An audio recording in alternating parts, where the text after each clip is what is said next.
राजस्थान के चिकित्सा विभाग की एक बहुत बड़ी गलती सामने आई। खुद के यहां पर काम करने वाले एक व्यक्ति को मृत घोषित कर दिया गया। उसके बाद में 7 महीने तक उसको सैलरी भी दी गई। हालांकि मामला बीकानेर का है, लेकिन फिर भी राज्य की चिकित्सा व्यवस्था पर एक बड़ा सवाल उठता है।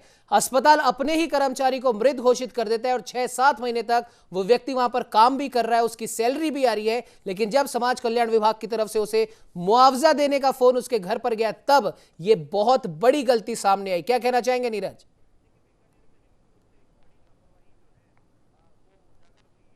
देखिए, बीकानेर में निश्चित रूप से एक बड़ी लापरवाही जो है वो उजागर हुई है और चिकित्सा विभाग की ओर से जो खुद सीएससी में काम करने वाला फ्रंटलाइन वर्कर है उसको मृत बता दिया गया और उसके फ़ोन नंबर और उसके जो आंकड़े हैं वो भिजवा दिए गए, जिसके आधार पर उसके पास फोन चला गया। अब ये वास्तव में एक चिंताजनक स्थिति है कि एक व्यक्ति फ्रंटलाइन वर्कर जो काम कर रहा है 7 महीने तक वो काम करता रहा, उसको नवंबर के अंदर मृत घोषित कर रखा है सरकारी रिकॉर्ड में, और वही सरकार उसको सैलरी भी दे रही है बराबर। तो निश्चित रूप से ये एक बड़ा लूप होल है। आखिर किस आधार पर इस प्रकार के नंबर और उसका एड्रेस जो है वो डाल दिया गया, क्योंकि नंबर भी वही थे और एड्रेस भी वही था और नाम सेम मिलता जुलता है। अब ये दूसरा बात जो है वो अब ये कही जा रही है कि इसमें सेम नाम के जो है 2 व्यक्ति थे। ये तमाम सीएमएचओ की ओर से या प्रशासन की ओर से अब कितनी दुहाई दे ली जाए, लेकिन ये एक बड़ी गलती जो है वो हुई है और एक व्यक्ति को मानसिक रूप से कितनी क्षति हुई होगी ये निश्चित रूप से सोचना चाहिए। एक व्यक्ति जो कोरोना में रात दिन अपनी मेहनत कर रहा है, काम कर रहा है, ड्यूटी कर रहा है, वो कोरोना पॉजिटिव हुआ, जब वो अस्पताल के अंदर भर्ती ही नहीं हुआ तो आखिर उसको कैसे पीबीएम अस्पताल में भर्ती दिखा दिया गया और उसकी मौत दिखा दी गई, कागजों में तो उसको मृत घोषित कर दिया गया। निश्चित रूप से इस मामले में एक्शन होना चाहिए। कौन लोग ऐसे लापरवाह थे जिन्होंने एक व्यक्ति के साथ में इतना भद्दा मजाक किया है, उनके ऊपर एक्शन लेना चाहिए, उनके ऊपर कार्रवाई होनी चाहिए, क्योंकि एक व्यक्ति के मानसिक स्वास्थ्य के साथ में भी एक खिलवाड़ है कि कोई व्यक्ति कोरोना से उबर करके ठीक हुआ है, वो अपनी ड्यूटी कर रहा है, उसको फोन करके कहा जाता है कि आप मुआवजे के लिए पात्र हैं और आप अपनी डिटेल भेजें, और ये व्यक्ति जो है राजेश यादव ये मृत हो चुके हैं। पीड़ित जब जो है वो स्तब्ध रह गया और उसने कहा मैं राजेश यादव बोल रहा हूं और मैं जिंदा हूं। मतलब उसको जिंदा होने की बात जो है ये फोन के जरिए समझानी पड़ी उनको। उन्होंने कहा नहीं, कागजों के अंदर तो मृत हैं। तो निश्चित रूप से ये एक बड़ा प्रशासनिक लूपहोल जो है वो यहाँ पर उजागर हुआ है। इसमें इस मामले में सरकार को, प्रशासन को तुरंत चिकित्सा विभाग के आला अधिकारियों को एक्शन लेना चाहिए।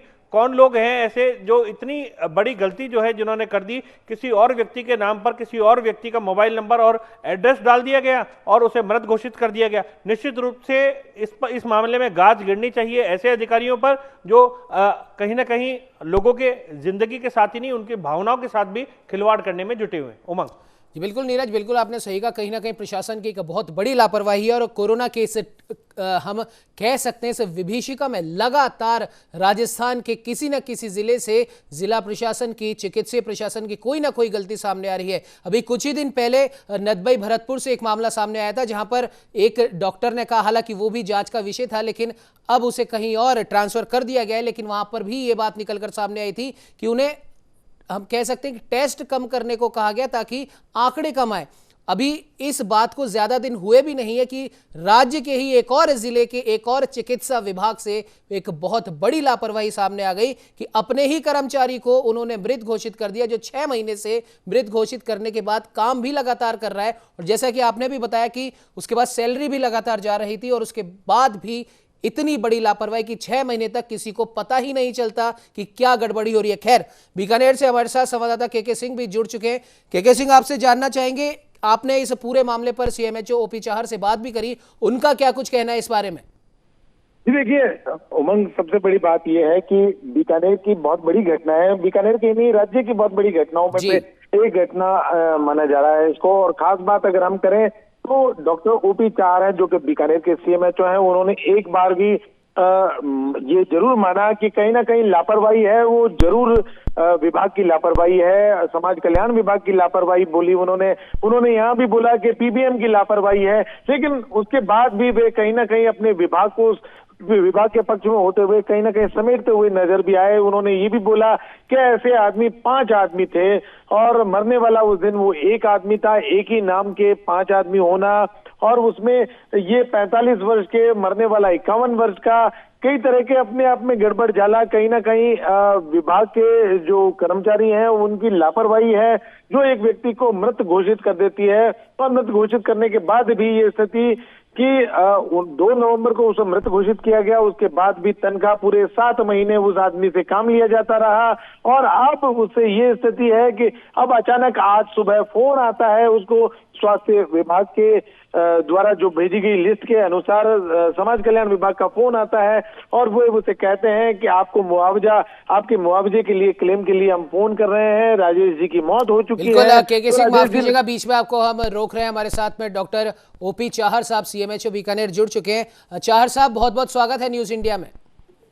धन्यवाद सर, धन्यवाद जी। चाहर साहब, एक बहुत बड़ी लापरवाही बीकानेर के चिकित्सा प्रशासन के सामने आई है। ठीक है, मान लेते हैं जैसा कि आपने भी कहा है कि एक ही नाम के 5 आदमी थे, तो क्या उनकी उम्र भी एक एक थी, उनके फादर डिटेल भी एक थे, उनका एड्रेस भी क्या एक था, या उनके और जो दूसरी डिटेल्स होती क्या वो भी एक थी? ओपी चाहर साहब, फादर्स नेम और एज उसकी जो लिस्ट आई थी पीबीएम में वो गलती से 45 आ गई, जबकि असल में वो आदमी 51 साल का था जी।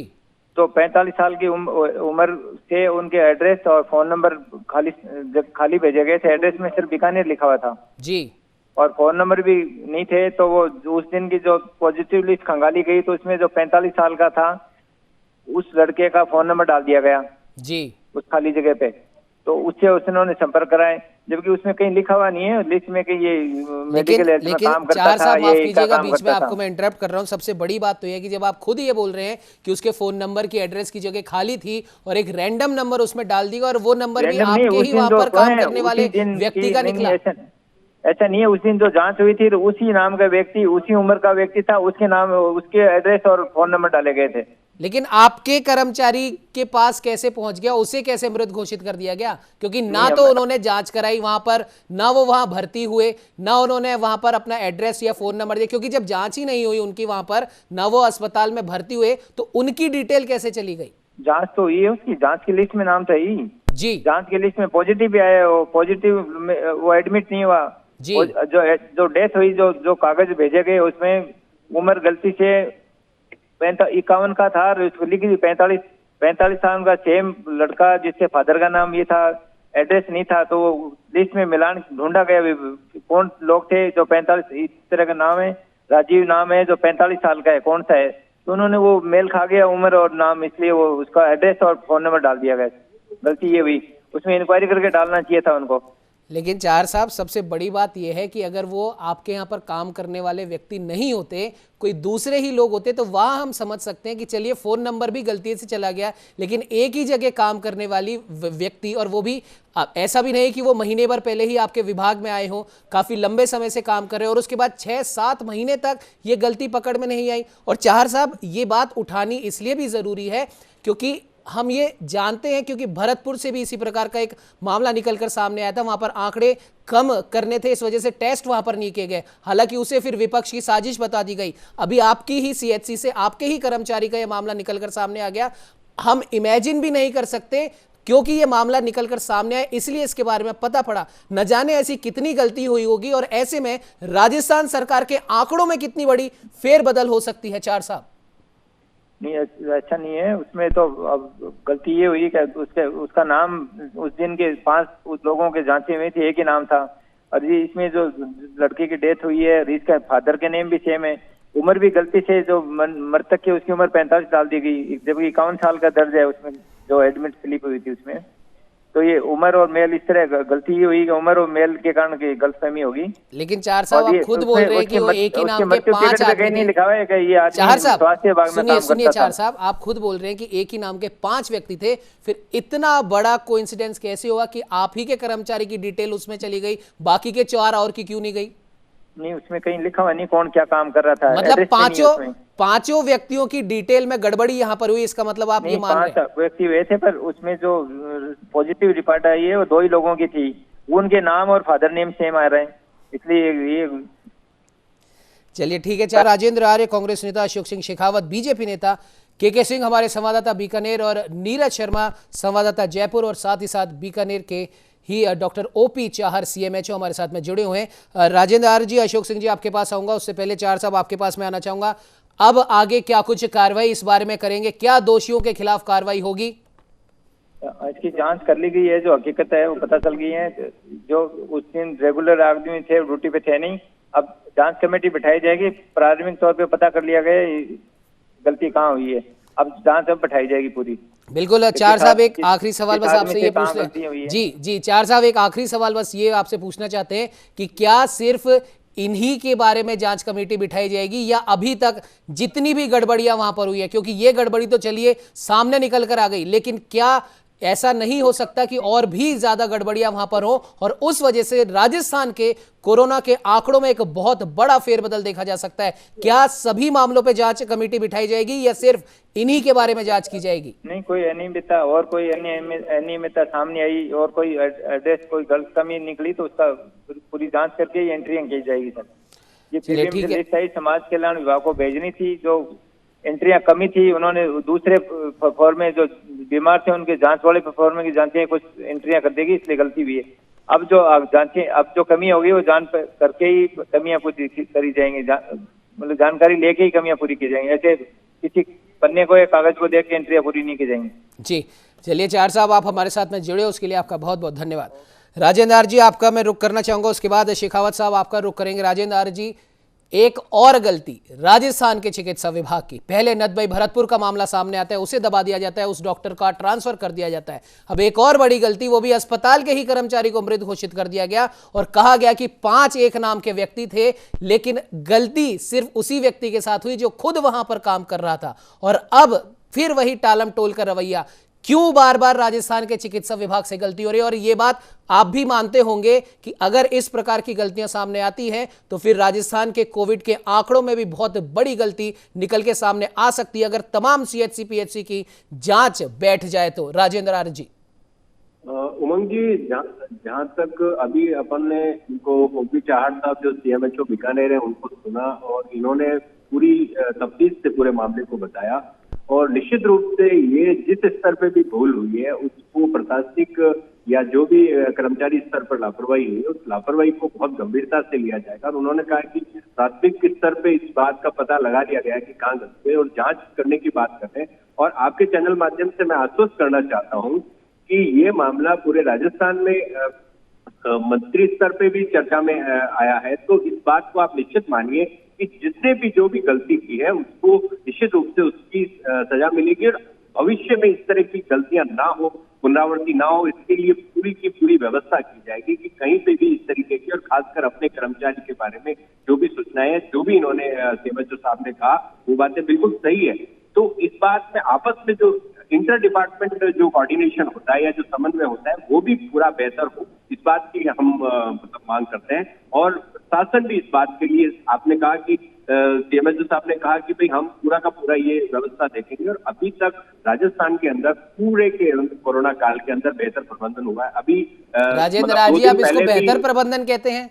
आप इसे बेहतर प्रबंधन कहते हैं? कहा एक मामला नदबई भरतपुर का आता है, मैं फिर से याद दिलाता हूं, वहां पर उस डॉक्टर को कहा गया, वो एक जिम्मेदार सांसद को वो कहता है कि हमें टेस्ट करने से मना किया गया है। उसके बाद में वैक्सीनेशन के ऊपर तो चलिए एक विवाद चल ही रहा है, उस वाइल कहां वेस्ट हुई कहां नहीं हुई, लेकिन आपने तो खैर दोनों मामलों को राज्य सरकार ने, कांग्रेस ने इसे बीजेपी की साजिश करार दे दिया गया। अब एक और मामला निकलकर सामने आ गया और आप बोल रहे हैं कि राजस्थान में बेहतर प्रबंधन हुआ है। उमंग जी, ये राजस्थान में बेहतर प्रबंधन हुआ है, इस बात की पिछली बैठक के अंदर प्रधानमंत्री जी ने भी तारीफ करी है। आप इस बात का सवाल प्रधानमंत्री जी से पूछिए, वो राजस्थान के कोरोना प्रबंधन को बेहतर मान रहे हैं। निश्चित रूप से आपने जो मामला बताया ये मामला गंभीर है अपने आप में, ये इस तरीके के इक्के दुक्के मामले हैं, उनके अंदर भी निश्चित रूप से जो आदमी गलत होगा उसको इस बात की सजा भी मिलेगी और उसकी जवाबदेही तय की जाएगी। लेकिन राजेंद्र आर्य जी, प्रधानमंत्री का आपने नाम लिया, उन्होंने तो पिछले कोरोना काल में भीलवाड़ा मॉडल की भी तारीफ करी थी, लेकिन पूरे साल भर सिर्फ और सिर्फ हम भीलवाड़ा मॉडल की ऊपर ही अपनी पीठ थपथपाते रहे। उसके बाद में क्या कुछ हुआ वो सबने देखा, इस बार भी क्या कुछ हुआ वो भी सबने देखा। तो बेहतर प्रबंधन, और एक बार अगर कोई तारीफ कर दे, भले ही देश के प्रधानमंत्री कर दें, तो उस चीज की कंटिन्यूटी बरकरार रखनी चाहिए या फिर उसी तारीफ के खुशगवार एहसास में पूरा समय निकाल देना चाहिए? एक बार नहीं, अभी जो लास्ट में जो बैठक हुई थी मुख्यमंत्रियों के साथ में, उसमें प्रधानमंत्री जी ने सभी राज्यों के लिए कहा, तो उसमें राजस्थान का उन्होंने कहा। इसके जी। साथ में मैं कहना चाहता हूं कि पूरे के पूरे तरीके से प्रबंधन बेहतर हुआ है। टीकाकरण में राजस्थान अग्रणी राज्य बना हुआ है। आप इस चीज को मानिए, हमारे यहाँ पे बिल्कुल हम मानते हैं राजेंद्र आज जी, लेकिन राजस्थान कांग्रेस के हर एक कार्यकर्ता, हर एक नेता शायद ये नहीं मानता। आप खुद अपने मुंह से कह रहे हैं कि प्रधानमंत्री मोदी ने आपकी राजस्थान के चिकित्सा प्रबंधन की तारीफ की है, उसके बाद भी आप लोग आरोप लगाते नहीं थकते। खैर, अशोक शेखावत जी आपके पास में आना चाहूंगा, किस प्रकार से देखते हैं इस मामले को? अशोक जी, जिस प्रकार से आपने जिस प्रकार से मुद्दा उठाया है, वास्तव में एक सराहनीय कदम है। और इस कोरोना काल के अंदर जिस प्रकार से ये एक व्यवस्था के रूप में हो रहा है, और ये कह रहे हैं सब जांच करेंगे, तो जिनका ये जांच का विषय हो सकता है जांच करें। जो भी इसमें दोषी होगा उसको आप जो उचित कानूनी रूप से उसमें उसको दंडित करें। लेकिन मैं एक आंकड़ा और बताना चाहता हूँ, 15 माह के काल के अंदर इस राजस्थान के अंदर 350 कर्मचारियों की ड्यूटी के दौरान मौत हुई, और उन्होंने मुआवजे के लिए कितनी आगे किसका फाइल 6 लोगों के लिए ही कहा है कि साहब इन कोरोना से डेथ हुई है, और बाकी के लिए चाहे उसके अंदर क्या है कि साहब शुगर से मर गया हो, हार्ट से मर गया हो, या अन्य कोई अन्य बीमारी से मर गया हो। जी, तो पहले तो ये बताएं कि सरकारी कर्मचारी जो आपके कोरोना वॉरियर्स हैं या फ्रंट लाइन में है, उन लोगों के लिए आपने कितना मुआवजा दे दिया? और ये मजाक ही है और क्या है? मतलब पीबीएम अस्पताल क्या कहता है, स्वास्थ्य विभाग आगे उसको लिस्ट को भेज देता है, और समाज कल्याण फोन कर देता है किसी आदमी। ये तो इनकी बानगी है।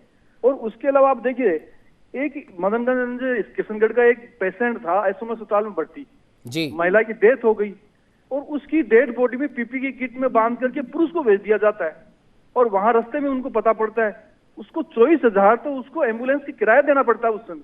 जी, ये दर्द, ये इनकी इंक्वायरी नहीं करेंगे ये। और जिस प्रकार से 3 आदमियों की आरयूएचएस में डेथ हुई, उसमें पुलिस में रिपोर्ट दर्ज करना जाता है। एक परिवार के सदस्य बोले कि अंदर कर देंगे अपने आयो रिपोर्ट दर्ज कराने के लिए, ये अखबार में पूरा बकायदा आया, उसकी इन्होंने जांच करी नहीं करी जांच। ऐसे कई उदाहरण मिल जाएंगे आपको, और ये हम ही बात नहीं कर रहे हैं। और एक और देखिए, 50 दिनों के अंदर 25 जिलों के अंदर इन्होंने बताया कि 5,918 कोरोना की मौत हुई। जी, आंकड़े कितने आ रहे हैं? 14,482, 512 और ब्लॉक के अंदर। ये तो पूरी राजस्थान की बात नहीं बताई है, इतनी अर्थियां गई है जी, तो उसकी भी नहीं बताएंगे। अब वैक्सीनेशन पर आ जाइए आप। वैक्सीन का जिस प्रकार से इन्होंने दुरुपयोग किया, कल देखो आप एनडीटीवी टीवी चैनल में पूरा बताया। इसके अंदर कई गांवों में घुस गए होते हैं, 80% तक वायल के अंदर वैक्सीन थी, खराब हो गई। उन लोगों को प्रशिक्षण नहीं दिया गया कि साहब इसको डिस्पोजल कैसे करेंगे, आगे कैसे भेजेंगे। कचरेदान में पड़ी रही, 12-12 फीट गड्ढे में खोद के उनको गाड़ दिया गया। वो वैक्सीन लगती ना, क्योंकि वो मोदी जी की वैक्सीन थी, इसलिए उनको था कि मोदी जी को नीचे दिखाना है। और यही बीकानेर का एक उदाहरण और बताऊंगा आपको। बीकानेर के जो कलेक्टर से मुख्यमंत्री जी ने संवाद किया, तो उनको बेस्ट कहा कि ऑक्सीजन का आपने किस प्रकार से कंजम्पशन किया है, आपने बताया है 600 से 700 सिलेंडर पर डे का बताया है, तो उसकी तारीफ भी करते हैं मुख्यमंत्री जी। लेकिन उसी कलेक्टर साहब की मुख्यमंत्री जी सुनते नहीं है, प्रधानमंत्री जी सुन लेते हैं। जो जयपुर के अंदर सबसे ज्यादा था ऑक्सीजन का, उसकी इसी प्रकार से पालना की जाती, कईयों की डेथ बच सकती थी जी, लेकिन पूरे राजस्थान में इन्होंने नहीं किया। अब ये कह रहे हैं कि साहब वैक्सीन के लिए आप बात करिए, वैक्सीन के लिए करिए। 18 साल की जो है आपसे करिए। आपके धारीवाल जी देख लीजिए, वो नहीं चाहते थे कि इस प्रकार का कोई प्रदर्शन हो, तभी तो उन्होंने डोटासरा जी को कहा कि आप मत कीजिए ऐसा प्रदर्शन, लेकिन नहीं माने। उनको पता था कि इस चीज का, लेकिन सियासत थी, क्योंकि केंद्र से आदेश था, मानना था। अब 1-2 धड़े थे, अब एक धड़े के अंदर 2 धड़े हो गए। चलिए अशोक जी, कहीं ना कहीं तो टिकोगे। बिल्कुल मुद्दे पर आते हैं, मुद्दे पर आते हैं अशोक जी। मुद्दे पर आते हैं कि जो आंकड़ों की ये जो हेरा फेरी या फिर जालसाजी हो रही है, लगातार हो रही है, और ऐसे में हम कैसे विश्वास करें कि राजस्थान सरकार ने जो भी आंकड़े पेश किए वो वाकई में सही है, क्योंकि कहीं ना कहीं से इस प्रकार की खबरें जरूर निकल कर सामने आ रही है। अशोक जी बने रहिए हमारे साथ। के सिंह, आपका मैं रुख करता हूं। जिस प्रकार से ये पूरा मामला सामने आया, ओपी चार साहब ने भी अभी अपनी तरफ से जो भी वो कह सकते थे, मजबूरी वश उनकी आवाज से भी लग रहा था कि किस प्रकार से वो क्या कुछ कह रहे हैं। और साफ तौर पर 5 एक जैसे नाम के आदमी, चलिए एक बार को मान लेते हैं, लेकिन क्या पांचों की उम्र सेम थी, पांचों के मोबाइल नंबर सेम थे, पांचों के फादर नेम सेम थे, पांचों के मदर नेम सेम थे, पांचों के एड्रेस सेम थे? ऐसा नहीं था। उन्होंने कहा किसी की डिटेल ही नहीं लिखी गई। जब आपने डिटेल ही नहीं लिखी और आपके अस्पताल में अगर कोविड जांच हुई, कोई भर्ती हुआ, ठीक होके गया, तो किस बिना पे आपने आंकड़े आगे भेजे? और फिर बीकानेर के जो भी आंकड़े आए हैं उनको हम कैसे सही माने? और सबसे बड़ी बात, बीकानेर के आंकड़े आगे जाके राजस्थान के आंकड़ों में जाके जुड़ते हैं, उनको हम कैसे सही माने? के सिंह जी, के सिंह जी, मेरी आवाज सुन पा रहे हैं आप? लगता है किसी तकनीकी खामी की वजह से उनसे हमारा संपर्क नहीं हो पा रहा। उनसे दोबारा संपर्क की कोशिश करेंगे। नीरज जी, आपके पास हम आना चाहेंगे। जिस प्रकार से एक जगह से आंकड़ों में हेरफेर आती है, वो भी एक नहीं 5 एक जैसे नामों की वजह से, और उसमें कहा जाता है कि उनकी डिटेल नहीं लिखी गई, सिर्फ ये रैंडमली चेक कर लिया कि 45 साल का कौन व्यक्ति था जिसकी जांच हुई थी, सिर्फ उस आधार पर एक ऐसा नंबर लिख दिया जाता है जो उन्हीं के यहां का कर्मचारी होता है। अब हम सोच सकते हैं कि अगर एक बार ये गलती हो सकती है तो पूरे 1.5 साल के अंदर कितनी ऐसी गलतियां होंगी जो प्रकाश में नहीं आई होंगी, और सरकार सिर्फ आंकड़ों के ऊपर अपनी वाहवाही करने में जुटी हुई है। नीरज जी,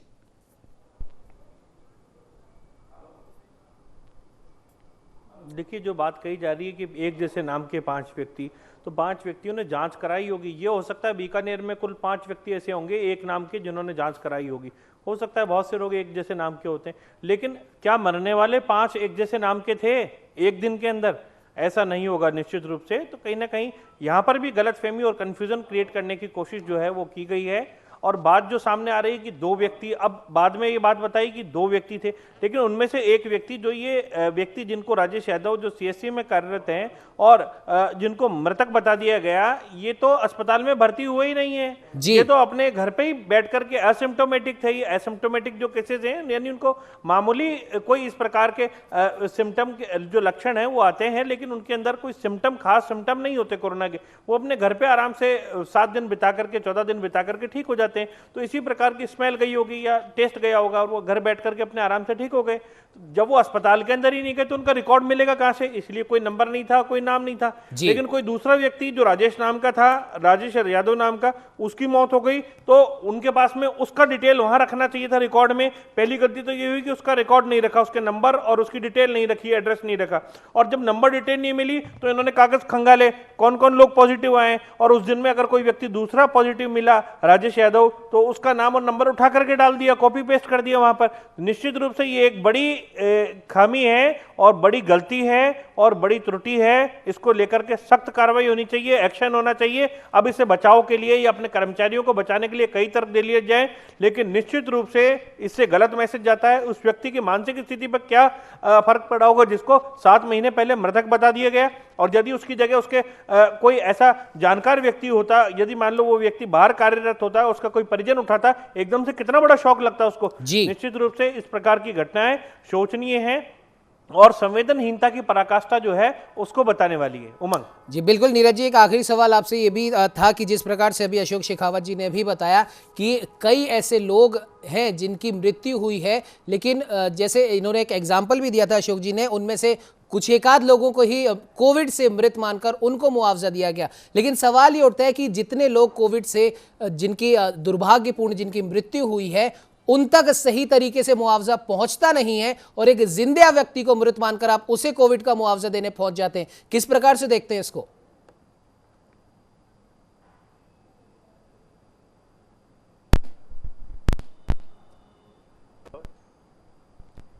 जी नीरज जी, मेरी आवाज सुन पा रहे हैं आप? हेलो, तो रिपीट करेंगे अपना प्रश्न? जी बिल्कुल नीरज जी, सवाल ये है कि जिस प्रकार से रिपीट करेंगे अपना प्रश्न? जी बिल्कुल। अभी अशोक शेखावत जी ने भी बताया और कई समाचार पत्रों के माध्यम से भी ये प्रकाश में आया था कि जितने लोगों की कोविड से मृत्यु हुई है, एक्चुअल में उनके आंकड़ों में भी फेरबदल किया गया और उन तक, हर एक व्यक्ति तक जिनकी कोविड से दुर्भाग्यपूर्ण मृत्यु हुई है, उन तक ये मुआवजा नहीं पहुंचा, हर एक व्यक्ति तक नहीं पहुंचा। और यहां पर उल्टा ही केस सामने आया, जिसकी मृत्यु नहीं हुई उसे कोविड से मरा हुआ मानकर उसे मुआवजा देने पहुंच गए। किस प्रकार से देखते हैं आप इसको?